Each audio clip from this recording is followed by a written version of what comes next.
प्रवीण पोटे पाटील यांनी पालकमंत्री चंद्रशेखर बावनकुळेंचा सुवर्ण मुकुटाने गौरव केला। या मुकुटाची सगळीकडे चर्चा आहे।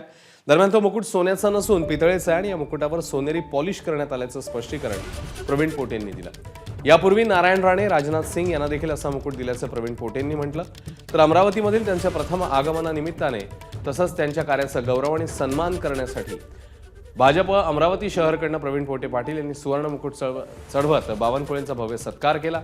प्रवीण पोटे पाटील यांच्या इरविन चौकातील जनसंपर्क कार्यालयात भव्य स्वागत सोहळा पार पडला। फटाक्यांची आतषबाजी, फुलांची उधळण, क्रेनद्वारे हार घालून पालकमंत्री बावनकुळेंचं जंगी स्वागत करण्यात आलं। प्रदेश अध्यक्ष बावनकुळे साहेब यांच्या मार्गदर्शनामध्ये या महाराष्ट्रामध्ये चांगली आमदारांची निवड झाली आणि आमदार मोठ्या प्रमाणात निवडून आले आणि त्यामुळे भारतीय जनता पार्टीची सरकार बसली। त्याचप्रमाणे ते सर्वप्रथम अमरावतीमध्ये त्यांचं आगमन झालं। ते पालकमंत्री या नात्याने या ठिकाणी आले।